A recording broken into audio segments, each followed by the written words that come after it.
I am music. Imagine surviving in one of the most extreme environments on Earth where freezing winds cut like knives and the sun disappears for months. Sounds impossible to me. Well, for this Arctic tribe, it's just another day. Scientists have been absolutely stunned by their ability to thrive in brutal conditions that would leave most people shivering in defeat. From mind-blowing adaptations to ancient survival secrets, this tribe has left researchers scratching their heads. The Inuit are out there, surviving in a place where the air can freeze your skin in seconds, where the sun disappears for months, and where your next meal depends on hunting massive sea creatures with nothing but traditional tools. These Arctic survivors have defied what we thought humans were capable of, and scientists are absolutely baffled. Ever heard of the saying, "You are what you eat"? Well, if that were true for the Inuit, they'd be made of raw meat and blubber. Science says their diet should be killing them. We're talking about a near-exclusive intake of fatty whale, seal, and fish with barely any vegetables or fruits in sight. By all logic, that much animal fat should send cholesterol levels through the roof and cause heart disease. But guess what? The Inuit have some of the healthiest hearts on the planet. Their secret, a genetic adaptation that helps their bodies process fats differently. That's right, evolution might have handed them a cheat code for survival in one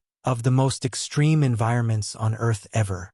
Stepped outside in freezing temperatures and felt your fingers go numb. This tribe is surviving in sub-zero conditions with minimal clothing. The Inuit don't just survive the cold, they thrive in it. Scientists have discovered that their bodies generate heat differently from most humans. Their metabolism is turbocharged, allowing them to stay warm even when the temperature dips to deadly levels, and their bodies are literally shaped for survival. Shorter limbs and stockier builds help them conserve heat. It's almost as if they were engineered for the Arctic, making researchers wonder just how deep these adaptations go. You've probably heard that the Inuit have dozens of words for snow, right? Well, that's just the tip of the iceberg, pun intended. Their language, Inuktitut, actually shapes how they see the world. Studies suggest that speakers of Inuktitut process time and space differently because of how their grammar works. For example, their concept of direction isn't based on left and right like in English, but on absolute terms like north and south. This means that an Inuit elder could be blindfolded, spun in circles, and still point north without hesitation. Scientists still don't fully understand how this works, but one thing is clear: the Inuit have a connection to their environment that goes beyond what we thought was possible. So are the Inuit living proof that humans can evolve to master any environment, or are they holding on to ancient knowledge that modern science has yet to understand?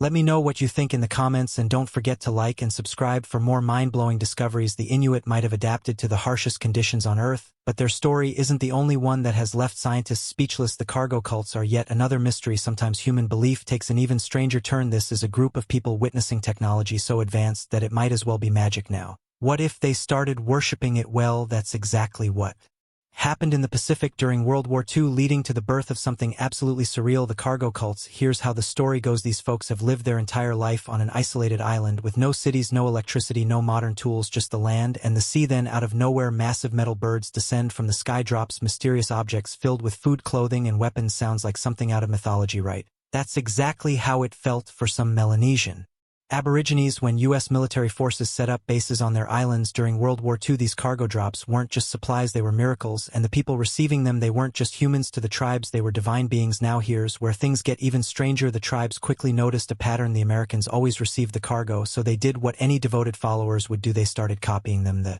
Melanesians built wooden replicas of watchtowers, runways, and even airplanes, hoping to summon the cargo from the sky. They marched in formations, mimicked military drills, and even painted USA on their bodies, believing it was some kind of sacred symbol. But there was one small problem: no matter how much they imitated the soldiers, the cargo never returned. When the war ended, the U.S. military packed up and left, taking their supplies and their miracles with them. But for the tribes, this wasn't just an army leaving, it was their gods abandoning them. Some even believed the soldiers had stolen their deities, taking the cargo back to another world. Desperate to reconnect, they continued performing their rituals, waiting for the sky to open up once more.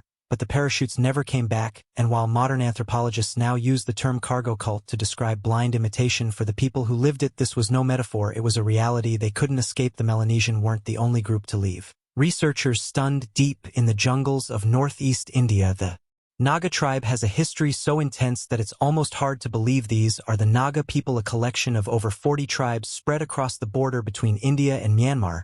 But while they might seem like just another indigenous group living off the land, their past reveals something much darker, something that has fascinated and terrified outsiders for centuries. From ancient times to the present, the Naga have relied on hunting and agriculture to survive, but their hunters weren't just skilled. They were legendary. Stories tell of Naga warriors fighting tigers with their bare hands, a feat that cemented their status as some of the fiercest fighters in the region. Beyond their reputation in battle, the Naga are also highly skilled artisans excelling in pottery and blacksmithing. Despite their warrior culture, their society wasn't entirely ruled by men. While men held authority, women weren't treated as servants. They had their own rights and responsibilities, particularly in managing households and raising children. One of the most fascinating customs in Naga families is their inheritance system. When the eldest son marries, the family home is passed down to him, while the parents move out and build a new house for themselves. For the most part, the Naga seem to lead quiet, self-sufficient lives, but this is where things take a shocking turn. Up until nearly the end of the 20th century, the Naga were infamous for one of the most brutal traditions ever recorded: head hunting. This wasn't just about warfare. Taking an enemy's head was a rite of passage, a way to gain status and honor in the community. The more heads a warrior collected, the more respect he earned, and his body was often covered in tattoos to show off his victories. These gruesome trophies were a symbol of power, a tradition so deeply ingrained that it persisted for centuries. As time went on, the world around them changed, and the practice of head hunting was eventually outlawed, but the stories of the Naga warriors still live on, haunting the dense jungles where they once fought and conquered. The Naga might have left their violent past behind, but deep in the mountains of Papua New Guinea, the Yali tribe has captured the world's curiosity. Isolated from modern civilization, the Yali people live in the rugged highlands, far from the influence of technology and globalization. For decades, they remained a mystery, until one British explorer risked everything to meet them. What he found was unlike anything he had ever encountered before. In 1988, Benedict Allen set out on a dangerous journey through the dense forests of the East Sepik province, determined to make contact with the Yali. What greeted him wasn't hostility, but something equally unsettling: a dramatic display of strength and intense, almost ritualistic dances. It was clear that this was no ordinary society. Nearly 30 years later, in 2017, Allen decided to return, this time with an even greater sense of purpose. After all,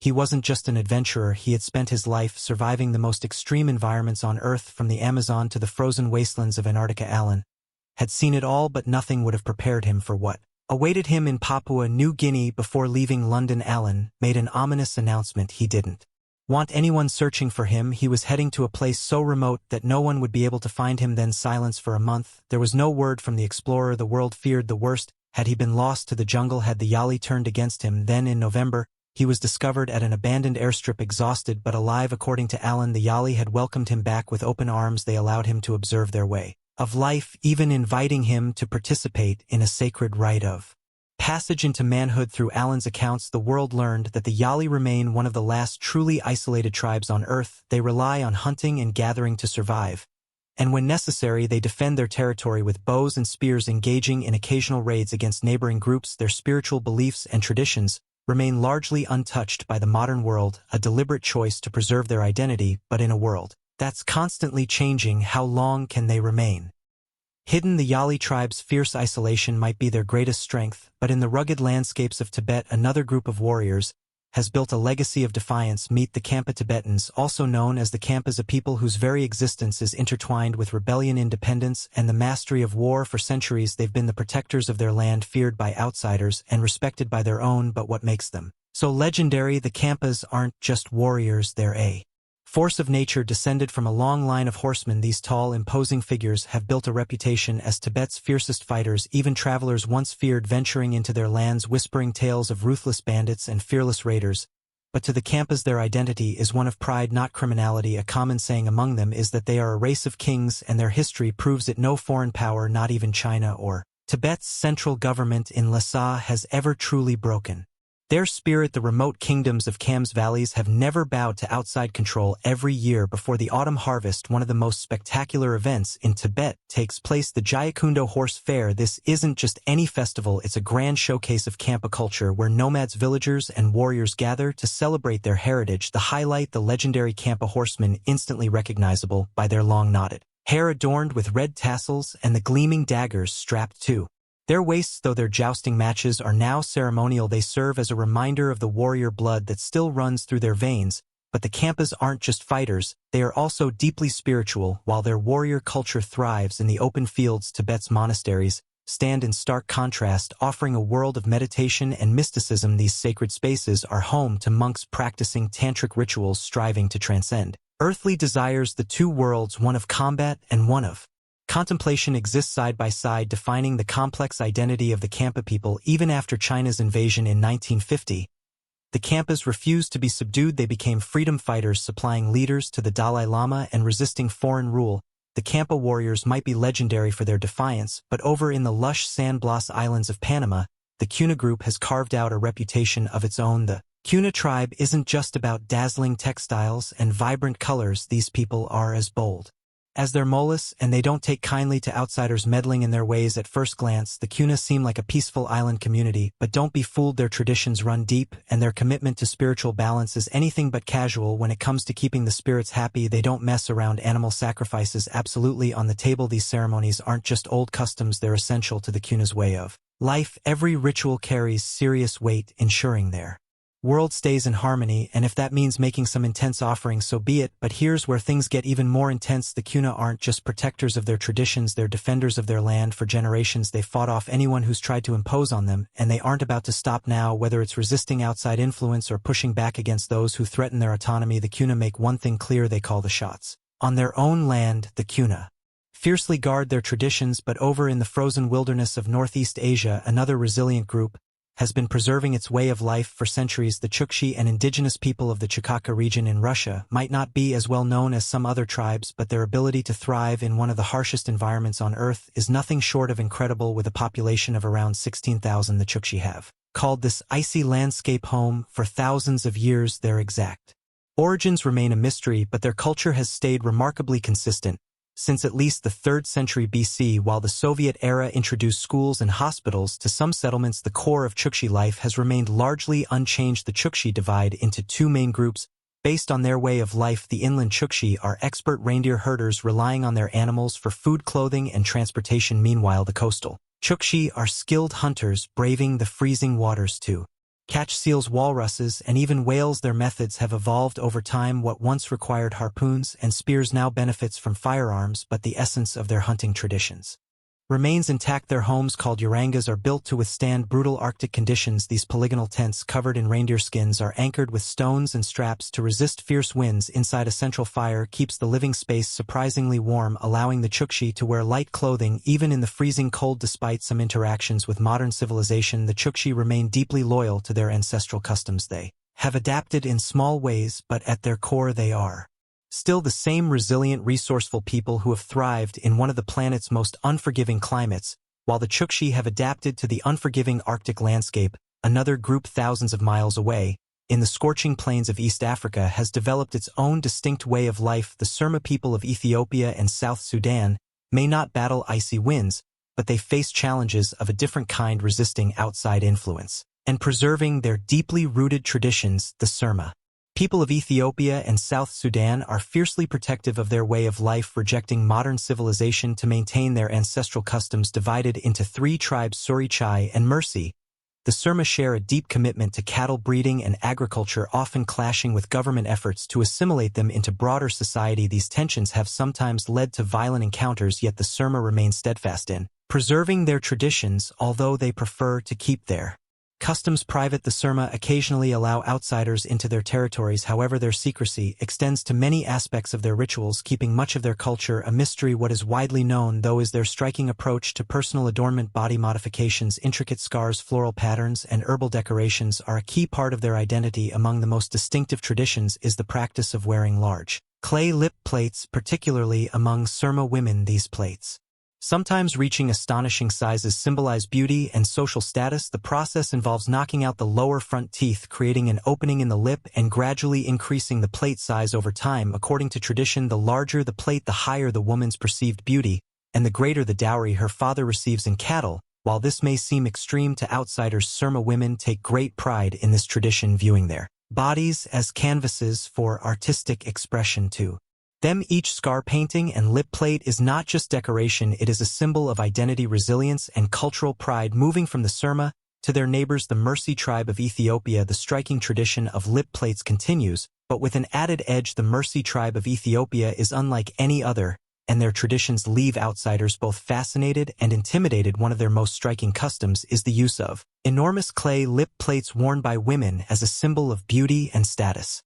These discs can reach astonishing sizes, stretching the lower lip far beyond what most people would believe possible. To the Mersey, the larger the plate, the greater the prestige, and the more desirable a woman becomes. But make no mistake, the Mersey are not just known for their bold fashion choices. In this remote and rugged region, survival depends on strength, and the Mersey have made sure they are well equipped. Unlike many other indigenous groups, they are heavily armed, often seen carrying AK-47s as they move through their territory. Firearms have largely replaced traditional weapons, not just for hunting, but for protection. Cattle raiding is a common practice, and territorial disputes frequently erupt into violent clashes here. Conflict is not just an unfortunate reality, it is woven into the culture, a test of power and resilience that has shaped their identity for generations. Outsiders who attempt to visit the Mersey do so at their own risk. Their reputation for aggression is no exaggeration, and they do not take kindly to uninvited guests. While some travelers and researchers have been granted access, it is always under strict conditions. The Mersey remain deeply protective of their land and traditions, wary of foreign influence and intrusion. Despite their fearsome reputation, the Mersey are not mindless warriors. Their way of life is a delicate balance of tradition and adaptation, rooted in a deep respect for their ancestors and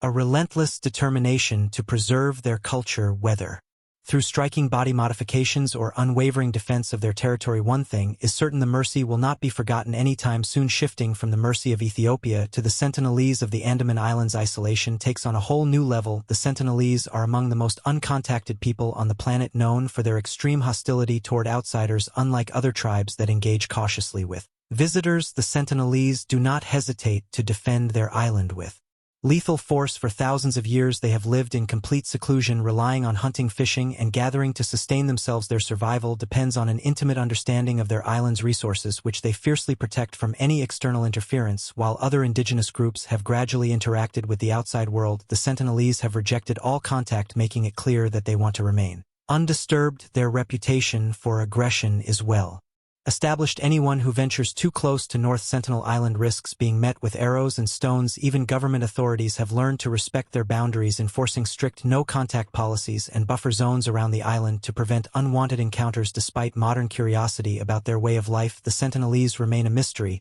and they intend to keep it that way for those exploring the Andaman Islands. Admiring them from a distance is the only option. Attempting otherwise is not just reckless but potentially fatal. Moving from the isolation of the Sentinelese to the deeply spiritual world of the Asmat people, the shift is striking. Residing along the southwestern coast of New Guinea, the Asmat tribe has long been known for its intricate wood carvings and profound connection to nature. They believe that humans and trees share a spiritual link, with the legs as roots, the torso as the trunk, and the head as the crown. Woodworking is more than just a craft to the Asmat, it is a sacred tradition. According to legend, their ancestors were first carved from wood and brought to life through music and dance. This belief fuels their artistry, leading to elaborate wooden sculptures, spirit boats, and even smoking of their leaders' mummies over wood coals. Their rituals reflect a deep respect for their ancestors, ensuring that their spirits are properly honored and guided to the afterlife. The Asmat also hold a strong belief in the influence of spirits, particularly those that bring unnatural misfortune. To counter these forces, they carve figures of the deceased from tree bark, performing ceremonial dances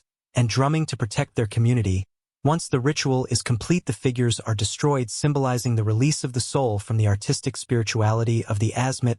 The journey shifts to the Batak people of Sumatra, Indonesia, a group with a complex and evolving history. Though now known for their craftsmanship, hospitality, and deeply rooted traditions, the Batak once had a reputation for their fierce resistance to outsiders, and even cannibalism. The Batak traced their ancestry back to northern Myanmar and the Himalayas, settling in Sumatra during the Neolithic period. Over time, they developed a distinct culture centered around hunting, farming, and livestock raising. Their society places great importance on honoring ancestors, with elaborate funeral ceremonies featuring ritual dances and songs to ensure a smooth passage to the afterlife. Today, the Toba Batak are peaceful and welcoming, living in unique traditional houses and producing intricate jewelry, fabrics, and pottery. They take pride in their literacy and cultural knowledge, maintaining a strong connection to their heritage. However, history tells a different story. The Batak were once divided into 4 distinct communities, and for centuries they were aggressive toward outsiders. Their past also includes the practice of patriarchal slavery and ritualistic cannibalism. Criminals were considered less than human and were publicly executed before being consumed as a form of justice. So what do you think? Could you survive the Arctic the way this tribe does? Scientists are still uncovering the full extent of their incredible resilience, and honestly, it just proves that human adaptability knows no bounds.